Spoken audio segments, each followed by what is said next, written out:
All matter of like right-wing arguments basically reduce the taxation as theft. Look, fun trick. Every time you talk to a guy like this, they're always going to basically dance around openly stating that taxation is theft. That is if they're fucking smart. They'll dance around it. These guys aren't particularly smart, so they jump to that gun immediately. The moment that they say that, you have to ask them, how do we build roads? The moment that they ask that, how do we fund the government? Okay? And they say, oh, we don't need a government. Then you say, okay, how do you, if you have property, okay, how do you protect it? If you have a business dispute, who gets to decide? Roads and courts, okay? Always those two fucking fundamental points. That's why minarchists will admit that there is need for an existence of courts and an existence for roads, at least, okay? Every time you talk to someone who is of a different flavoring of libertarian, which a lot of right-wingers are, just ask them, how do you fund the roads? How do you fund the courts? They literally do not have an argument for that. They don't. And almost every right-winger basically holds on to that fundamental principle, regardless of what tax bracket they may be under, which is ironic for many. The overwhelming majority of right-wingers do not even get to benefit from the tax breaks that they are advocating for. They just, advocate for it because they're fucking stupid. Can you expand the court argument? I remember the road part. Let's say we are living in the anarcho-capitalist libertarian utopia. Let's say someone else with more guns than you came over to your fucking property and said, this is my property now. How do you deal with that? Or you have a contract dispute. Who gets to deal with that contract?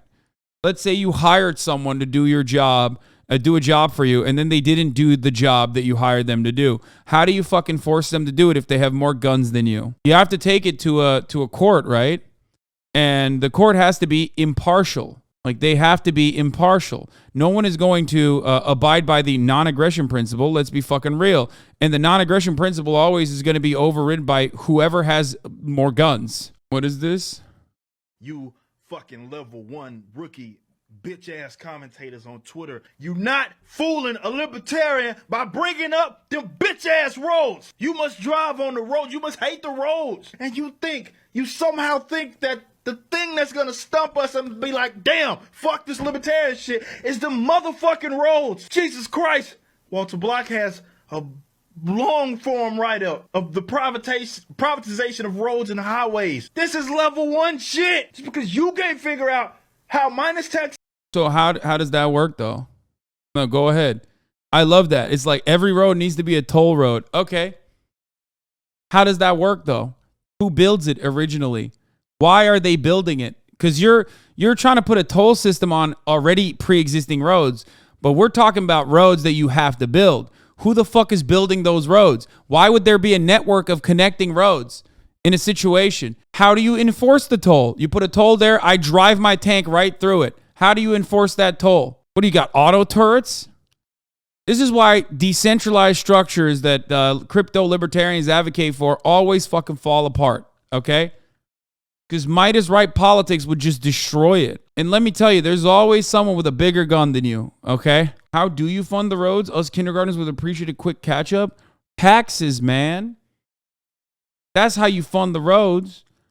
And every single time you see a goddamn pothole in one, remember that is a pothole that could have been filled, but that went to the fucking cops so they could get a new toy. Taxation, people would say, damn, I need to get over there. What if we built a goddamn flat space? If you think people can't... The greatest irony is that, like, because industries have a tendency to monopolize, okay, without any sort of government interference, like, that's what all companies want to do, is basically become a monopoly so they can control every aspect. This is done through a process called vertical and horizontal integration. Amazon is a great example of this for e-commerce, but there are many such examples. At least if they don't monopolize, they turn into an oligopoly, like the airline industry or like the ISPs or like the railroads in the United States of America. And what basically libertarians advocate for is still a centralization that will occur. It's just, do you have even a marginal say in that process or do you not? Which is why a lot of libertarians ultimately become like monarchy cucks, because you basically are advocating for, again, a monopoly. You're advocating for either an oligopoly or a monopoly where there is no competition, because businesses thrive when there's no competition. That's what businesses try to do. So ultimately, in the libertarian paradise, you would still have that level of centralization, okay? Or you would have some form of a planned economy like Amazon has, like Walmart has. These are planned economies that basically rival entire economies of nations, for the record, okay? The only difference is you don't get to have a say in anything. Hasan, take it easy. He's a grown man wearing a Marvel hat. He's saying all these wizard words that I don't know. Libertarian arguments are always reinventing society, but worse and more annoying without fail. Yes. Figure that shit out. Or you can't figure out how people would do that, so you. Also, he didn't even bring up like an actual counter to the roads. Like he just said, nah, someone came up with that, bro. Fuck you. And then he's just like ranting. It's okay. This is why we're free market. Let the smart people kind of figure that shit out and allocate those resources. But I promise you, homies, you not fooling now libertarian by bringing up them bitch ass roads. He said people would just get it done, which is really fucking awesome. Yeah. And when you try to work them through the steps, they will literally reinvent the government step by step. That's why I always say all matter of regulation is written in the written with blood as the ink, okay?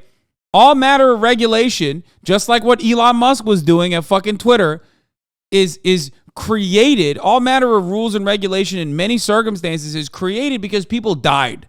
So they were like, oh, fuck, man. Maybe we need like some fucking zoning or building codes. You know what I mean? This man hates seatbelts. Oh, you know he does. All OSHA rules are written in someone else's blood? Yes. You literally only need to know how to guide a principle to its logical conclusion to completely stump any libertarian. People will just get things done. Is unironically the same thing anarchists believe?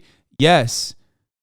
There is truth to that, which is why libertarians in Europe would be anarchists. There is some truth to that, ultimately. Libertarians also call themselves anarcho-capitalists in general, even though, at least with the principles of like the true principles of anarchism are antithetical to the true principles of anarchy, and what anarchists espouse are antithetical to capitalism, because capitalism in and of itself is predicated upon an unjustifiable hierarchy between the relations that people have to the means of production, between the inherent class contradictions that capitalism is built upon. So you can't really be an anarcho-capitalist. Like, there's no such thing. The entirety of anarchism revolves around abolishing unjustifiable hierarchies, which is why it's like really stupid to say you're an anarcho-capitalist.